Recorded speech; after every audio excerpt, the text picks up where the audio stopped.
It's show time, it's IPL time. এমনকি আজকে কিন্তু আইপিএল অত্যন্ত গুরুত্বপূর্ণ খেলা, কারণ হচ্ছে আজকে কিন্তু কোয়ালিফাইড 2, যারা আজকে জয় হবে তারা কিন্তু সরাসরি ফাইনালে চলে যাবে আরসিবির সাথে খেলতে। মুম্বাই ভার্সেস পাঞ্জাব কিন্তু আজকের অপোনেন্ট, সুতরাং বুঝতেই পারতেছেন দল দুটো কিন্তু অত্যন্ত শক্তিশালী। কে হবে আজকের ম্যাচের উইনার আপনারা কিন্তু অবশ্যই কমেন্টস করে জানাবেন। চলুন যে আজকের মূল বিস্তারিত ভিডিওতে এই দুটি দল নিয়ে একটু আলাপ করে আসি।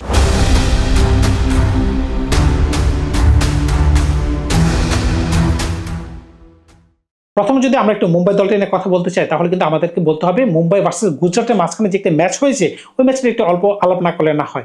আপনারা যদি খেয়াল করে থাকেন, টস জিতে কিন্তু প্রথমে মুম্বাই ব্যাটিং করার সিদ্ধান্ত নেয়। এটা একটা বোল্ড সিদ্ধান্ত ছিল, কারণ আইপিএল এর ইতিহাস যদি আপনারা দেখেন, ম্যাক্সিমাম দল কিন্তু টস জিতে ফিল্ডিং এর সিদ্ধান্ত নেয়, কারণ হচ্ছে পরে ব্যাটিং করার একটা সুবিধা।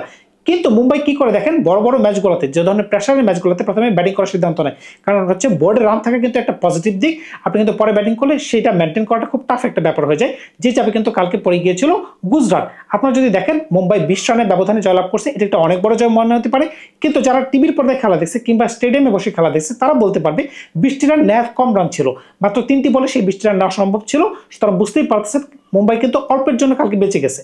কেন আমি বলতেছি, আপনারা যদি খেয়াল করে থাকেন, যেখানে 228 রান নিছে, এখানে কিন্তু রোহিত শর্মা 50 বলে 80 রান ছিল। জনি বেরেস্টো, আমি আগেই বলেছিলাম এই প্লেয়ারটাকে আপনারা ছোট করে দেখবেন না, তিনি 22 বলে 47 রানের একটা দুর্দান্ত ইনিংস উপহার দিয়েছিলেন। জনি বেরেস্টোকে কেন আমি রেটিং বেশি দিই, আপনাদের মনে পড়ে কি, তিনি যখন সানরাইজ হায়দ্রাবাদের হয়ে ওপেনিং করতেন ডেভিড ওয়ার্নারের সাথে, তাদের পার্টনারশিপ কিন্তু দুর্দান্ত ছিল, বিধ্বংসী ব্যাটিং তিনি করতে পারতেন। তিনি গতকালকেও তিনি সেই ধরনের ব্যাটিং তিনি দেখিয়েছেন। সুতরাং বুঝতেই পারতেছেন তাদের যে পার্টনারশিপ ছিল রোহিত শর্মার সাথে, 6 ওভারে তাদের পার্টনারশিপ ছিল 79 রান। এটির উপর ভিত্তি করেই কিন্তু হার্দিক পান্ডিয়ার সহযোগিতায়, সূর্যকুমার যাদবের সহযোগিতায় কিন্তু তারা 228 রান করতে পেরেছিল। একটা কথা আমি বলে রাখি, গুজরাটের লাস্ট ওভারের প্রয়োজন ছিল 24 রান, আর মুম্বাই লাস্ট ওভারে নিচ্ছে 23 রান। এই একটা জায়গায় কিন্তু মুম্বাই উপরে চলে গেছে। অন্য একটা জিনিস যদি আপনাদেরকে বলি, 13তম ওভারে কিন্তু গুজরাটের সংগ্রহ ছিল, প্রথম উইকেট দ্রুত পড়ে যাওয়ার পরেও কিন্তু 13তম ওভারে সংগ্রহ ছিল 150 রান। সেই জায়গা থেকে কিন্তু তার খেলাটা হেরে গেছে। আপনারা যদি একটা জিনিস খেয়াল করে থাকেন, শুভমন গিল যদিও প্রথমে আউট হয়ে যান, কিন্তু সাই কিশোর দুর্দান্ত ব্যাটিং করে গেছেন। প্রথমে তিনি কুশল মেন্ডিসের সাথে একটা দুর্দান্ত পার্টনারশিপ করলেন, ব্যাড লাক ভাবে কুশল মেন্ডিস একটু হিট আউট হয়ে তিনি আউট হয়ে গেলেন। এটি কিন্তু খুবই আনফর্চুনেট একটা আউট ছিল। তারপরে সবচেয়ে আলোচিত যে পার্টনারশিপ ছিল ওয়াশিংটন সুন্দর, যেখানে আন্ডাররেটেড একটা প্লেয়ার। আমি কিন্তু গত ভিডিওতে বলেছিলাম গুজরাটের উচিত এই প্লেয়ারটিকে দলে নেওয়া, তারা ঠিকই দলে নিয়েছে, কিন্তু তারা জয়লাভ করতে পারে না, এটা টোটালি ব্যাড লাক ছিল। কিন্তু তাদের মাঝখানে যে একটা পার্টনারশিপ হয়েছে, 80 রানের উপরে একটা পার্টনারশিপ হয়েছে 40 বলের মাঝখানে, সুতরাং বুঝতেই পারছেন মুম্বাই কিন্তু পুরো ভয়ের মাঝখানে ছিল। 13তম ওভারে 150 রান, এখান থেকে কিন্তু তাদের জেতা উচিত ছিল, কিন্তু তাদের যে ব্যাটিং কলাপস যে হয়ে গেছে, এর কারণে কিন্তু তারা জয়লাভ করতে পারেনি। সবচেয়ে বড় কথা হচ্ছে কি, জাসপ্রীত বুমরা বিশ্বের 1 নম্বর বোলার, তিনি যেভাবে 15তম ওভারে এসে অশোক সুন্দরকে বোল্ড আউট করে দিলেন, একটা দুর্দান্ত বোলিং ছিল। এরপর আশ্বিনী কুমারের প্রশংসা যদি না করেন, তাহলে কিন্তু আমাদের অকৃতজ্ঞ হতে হবে।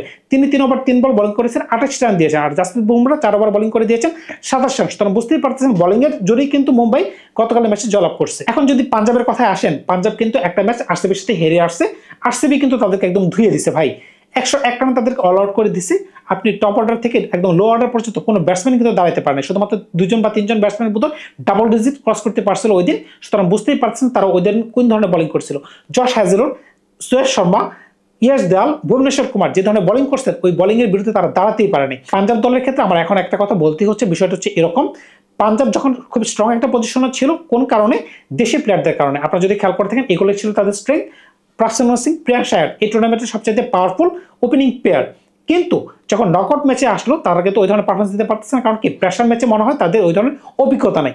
আপনি দেখেন নিচে নেয়াল ভেদারা রয়েছেন, শশাঙ্ক সিং রয়েছেন, তারা কিন্তু পারফরমেন্স দিতে পারতেছে না। শুধুমাত্র তারাই না, যারা ইন্টারন্যাশনাল প্লেয়ার রয়েছে তারাও কিন্তু ওই দিন কোনো পারফরমেন্স দিতে পারে না। সবচেয়ে বড় সমস্যা কোন জায়গায় পড়ছে পাঞ্জাব জানেন? পাঞ্জাব দল থেকে কিন্তু এরও আগে কিছু প্লেয়ার চলে গেছেন, কিন্তু তাদের কারণে কিন্তু দলটাকে এত ছোট মনে হয় না। আপনার যদি মনে পড়ে, ম্যাক্সওয়েল দল থেকে ছিটকে পড়ে গেছেন, তেমন কোনো পার্থক্য দেখা যায় নাই। তারপরে নিউজিল্যান্ডে একটা বলার লুকি ফার্গুসন, তিনি ছিটকে পড়ে গেছেন ইনজুরির কারণে, তখন কিন্তু দলটাকে এরকম বাজে দেখা যায়নি। কিন্তু যখন জশ ইংলিশ দল থেকে ছিটকে চলে গেছেন মানে কি, তিনি নিজের দেশের খেলার জন্য, WCC ফাইনাল খেলার জন্য কিন্তু তিনি সাউথ আফ্রিকায় চলে গেছেন। এরপরে কিন্তু দলটাকে একটু আনব্যালেন্স মনে হচ্ছে, কারণ কি দেখেন তাদের বোলিং দুর্বল হয়ে গেছে, তাদের ব্যাটিং দুর্বল হয়ে গেছে। 8 নম্বর পজিশনে তিনি ব্যাটিং করতে পারতেন, তিনি 4টে ওভার বোলিং করতে পারতেন। এই যে একটা অভাব, আমার মনে হচ্ছে না তার অভাবটা কেউ পূরণ করতে পারবে। এখন যদি আপনি পাঞ্জাব দলকে এক নজর সাজান, তখন কিন্তু আপনি দেখতে পাবেন এই প্লেয়ারটির কারণে হয়তোবা পাঞ্জাব দলে একজন বলার শট, না হলে একজন ব্যাটসম্যান শট আছে। সুতরাং বুঝতেই পারতেছেন একটা প্লেয়ারের কারণে যে ভারসাম্য নষ্ট হয়ে যায়, এটি হচ্ছে জ্বলন্ত উদাহরণ কিন্তু পাঞ্জাব। চলুন যাই পাঞ্জাব দলকে একটু এক নজর সাজিয়ে আসি। 1 নম্বর প্রিয়াংশ আয়ার, 2 নম্বর প্রাসেনজিৎ সিং, 3 নম্বর জশ ইংলিশ, 4 নম্বর শ্রেয়াস আয়ার, 5 নম্বর নেয়াল ভেদারা, 6 নম্বর শশাঙ্ক সিং, 7 নম্বর মার্কাস স্টয়নিস, 8 নম্বর এক্সার বাটলেট, 9 নম্বর চাহাল, 10 নম্বর আশদীপ সিং 11 নম্বর কাইল জেমিসন। আপনারা যদি খেয়াল করে থাকেন আমি কিন্তু চাহালকে দলে ঢুকাইছি, এমনকি এক্সার বার্টলকে দলে ঢুকাইছি। আমি কিন্তু আজমতুল উমরজাকে দল থেকে বের করে দিচ্ছি, কারণ আপনি যদি খেয়াল করে থাকেন মুম্বাইয়ের সাথে যদি আপনাকে খেলা জয়লাভ করতে হয় আপনাকে ভালো বলারের প্রয়োজন হচ্ছে। আপনি যদি মনে করেন যে না মার্কাস স্টোয়নিস আর আজমতুল উমরজাকে দিয়ে আপনি বোলিং করাবেন, সেটা কোনোভাবেই সম্ভব না। প্রপার ব্যাটসম্যান হিসেবে কিন্তু আজমতুল্লাহ উমরজাকে আপনি খেলাতে পারেন, কিংবা অলরাউন্ডার হিসেবে খেলাতে পারতেন যদি আপনাকে 1-2 ওভার আপনি করাতে পারেন। কিন্তু না, আপনাকে যেহেতু বর্তমানে 4 ওভারের প্রয়োজন, আপনি কোনোভাবেই 4 ওভারের রিস্ক কিন্তু মুম্বাইয়ের সাথে এই বলারকে নিয়ে আপনি চাইতে পারতেছেন না। যেহেতু ইম্প্যাক্ট প্লেয়ার খেলানোর সুযোগ রয়েছে, সেক্ষেত্রে কিন্তু আপনি বিজয় কুমার বৈশাখ আপনি খেলাতে পারতেছেন অ্যাজ এ বলার, আর যদি ব্যাটসম্যানের প্রয়োজন হয় তখন কিন্তু আপনি বিষ্ণু মিলতকে খেলাতে পারতেছেন। এটা কিন্তু পাঞ্জাবের কাছে একটা সুযোগ রয়েছে। আমি কিন্তু চাহালকে দলে ঢুকাইছি, যদি চাহাল ইনজুরি কবলে পড়েই থাকেন বড় ধরনের, তখন কিন্তু হারপ্রীত ব্রার আবার দলে ঢুকে যাবে। সুতরাং বুঝতেই পারতেছেন পাঞ্জাবের কাছে কিন্তু সুযোগ রয়েছে। পাঞ্জাব আজকে মুম্বাইয়ের সাথে কিভাবে জয়লাভ করতে পারে, একটাই উত্তর, পাঞ্জাবের কাছে ভালো খেলতে হবে, বিশেষ করে তাদের টপ 3 ভালো খেলতে হবে। প্রিয়াঙ্ক শায়ার, প্রভসিমরন সিং এবং কি জশ ইংলিশ, এই তিনজন যদি একটা ভালো স্টার্ট এনে দিতে পারে, সেই সাথে যদি তাদের ক্যাপ্টেন শ্রেয়াস আয়ার, এই টুর্নামেন্টে one of the best captain, তিনি যদি একটু ভালো সঙ্গ দিতে পারেন, এবং নিচের দিকে যদি মার্কাস স্টোয়নিস, তারপরে মনে করেন শশাঙ্ক সিং যদি একটু ভালো খেলতে পারেন, আর চাহাল যদি একটু ভালো বোলিং করতে পারেন, আরদীপ সিং যদি একটু ভালো বোলিং করতে পারেন, তখনই শুধুমাত্র একমাত্র এই শক্তিশালী মুম্বাই দলকে আটকানো সম্ভব। আদারওয়াইজ মুম্বাই দলকে কোনোভাবে আটকানো সম্ভব না। আপনারা যদি মুম্বাই দলকে খেয়াল করে থাকেন, মুম্বাইয়ের যে চিন্তার বাইরে বিষয়টা কিন্তু এরকম না। দীপক চাহার কিন্তু দলের সাথে ইনক্লুডেড ছিল না গত ম্যাচে, কারণ কি তিনি ইনজুরি কবলে পড়েছেন। এখন তার ইনজুরিটা কতটা সিরিয়াস এবং তিনি কি এই গুরুত্বপূর্ণ ম্যাচটা খেলতে পারবেন কিনা সেটা কিন্তু এখন আমরা বলতে পারতেছি না। এখন এটার কারণে কিন্তু রাজা ভাওয়াকে অ্যাজ এ অলরাউন্ডার হিসেবে দলে খেলানো লাগতেছে। তিনি কতখানি কার্যকরী হবেন তিনি ব্যাটিংয়ে নামলে আমরা বুঝতে পারতাম, যদিও গত ম্যাচে তার কোনো প্রয়োজন ছিল না। এর কারণে দেখেন দলটা কতটা আনব্যালেন্স হয়ে গেছে একমাত্র দীপক চাহারের কারণে। দেখেন আসালাঙ্কা যেখানে 3 নম্বরে খেলতে পারতেন তিনি দলের সাথে যুক্ত হতে পারেন না, এমনকি একজন ফরেন ক্যাটাগরি একজন বলারকে কিন্তু মুম্বাই খেলাতে বাধ্য হয়েছে, রিচার্ড ব্লিসার। যদিও তিনি ভালো বোলিং করছেন, আপনি যদি খেয়াল করে থাকেন রিচার্ড ব্লিসার কিন্তু খেলার মাঠে কিন্তু একটু ইনজুরি কবলে আমরা পড়তে দেখেছিলাম, হয়তো বা হ্যামস্ট্রিং ছিল। এটাকে তিনি লেংদি হয় কিনা সেটা হচ্ছে চিন্তার বিষয়। দেখা যাক আজকে যদি আমরা মুম্বাই দলকে সাজাই, আমরা ধরে নিলাম দীপক চাহার সুস্থ হয়ে যাবেন এবং দলের সাথে যুক্ত হবেন। 1 নম্বর রোহিত শর্মা, 2 নম্বর জনি ব্যারিস্টো, 3 নম্বর আসালাঙ্কা, 4 নম্বর সূর্যকুমার যাদব, 5 নম্বর তিলক বর্মা, 6 নম্বর হার্দিক পান্ডিয়া, 7 নম্বর নমনদীপ, 8 নম্বর মিচেল স্যাটনার, 9 নম্বর দীপক চাহার, 10 নম্বর জসপ্রীত বুমরা, 11 নম্বর ট্রেন্ট বোল্ট। এখানে কিন্তু মুম্বাইয়ের ইম্প্যাক্ট প্লেয়ার খেলানোর সুযোগ রয়েছে। এখানে কিন্তু ইম্প্যাক্ট প্লেয়ার হিসেবে আশানি কুমার 1 নম্বর চয়েস। যদি ব্যাটসম্যানের প্রয়োজন হয় রবিন মিস, আর যদি স্পিন কন্ডিশন হয় কোনো কারণে, তখন কিন্তু আপনি মনে করেন করণ শর্মার দিকে যাইতে পারতেছেন। সুতরাং বুঝতেই পারছেন প্লেন্টি অফ অপশন কিন্তু মুম্বাইয়ের কাছে বিরাজমান রয়েছে।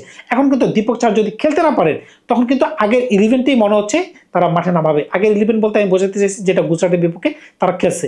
এখন মুম্বাইয়ের স্ট্রেংথ হচ্ছে তাদের দেশি প্লেয়ারগুলো, তাদের দেশি প্লেয়ারগুলো কিন্তু সবাই কিন্তু উপযুক্ত সময় কিন্তু ফর্মে চলে আসছে। আপনি খেয়াল করে থাকেন তিলক বর্মা যে কিনা রান করতে পারতেছিল না গুজরাটের সাথে, আপনি দেখেন 2-3টা ছক্কা তিনি মারছেন, দুর্দান্ত কিন্তু দেখতে লাগছিল। এমনকি রোহিত শর্মা যে কিনা উপরে রান করতে পারতেছে না, তিনিও কিন্তু যথাসময় বড় ম্যাচে কিন্তু তিনি ভালো পারফরমেন্স দিচ্ছেন। সুতরাং বুঝতেই পারছেন এটা কিন্তু মুম্বাইয়ের জন্য একটা ভালো দিক। এমনকি সবচেয়ে বড় কথা হচ্ছে জসপ্রীত বুমরা যে কিনা 4 ওভারে দিচ্ছেন 27টি রান।